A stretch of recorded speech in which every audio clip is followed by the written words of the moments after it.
And months later, I get a text from Andrew, and he was like, "Hey man, you free to chat for a second? I got some gigs for you if you want." And I'm like, "Okay," thinking we're gonna open or play with their band or something.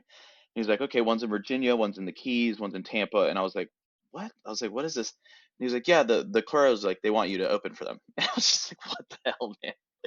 I was like, Like "Okay, what? what?" Yeah. And then he's like, "Okay, so Mark is gonna get in touch with you. Mark Didia, their manager. Mark, like one of the pioneers of rock Yeah. management." Mhm. And so Yeah. sure enough, I get a text from Mark. "Hey, what's up? It's Mark. Glad to have you on. You're gonna be getting a bunch of emails." And then it was just like I got absolutely inundated with emails forever.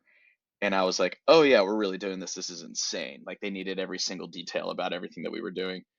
And I'm like, the funniest thing was we actually had two opportunities to open for them on two different tours. The first one was the Peace Out tour with Aerosmith that got ixnayed because Steven Tyler, just couldn't sing. Yeah. So we played a show. We went all the way to Virginia and all the way home, and then we were like, "See you guys in the Keys," and then everything got canceled. But then they ended Oh, up calling us back, so which was really cool. They called us back for when they did their solo tour, right. um, which was even crazier because I was literally on my way to go pick up my friend from the airport last summer, and I just my all caps on my phone, check the email, and I was like, "What?"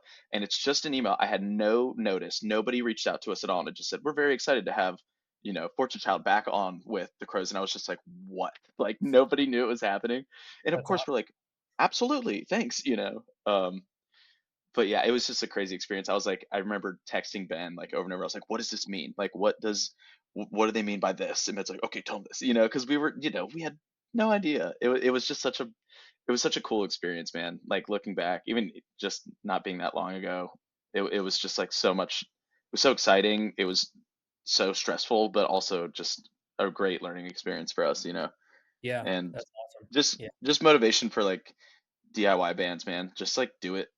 Don't say no to anything and just Just like go for it. play your ass off. It's cool.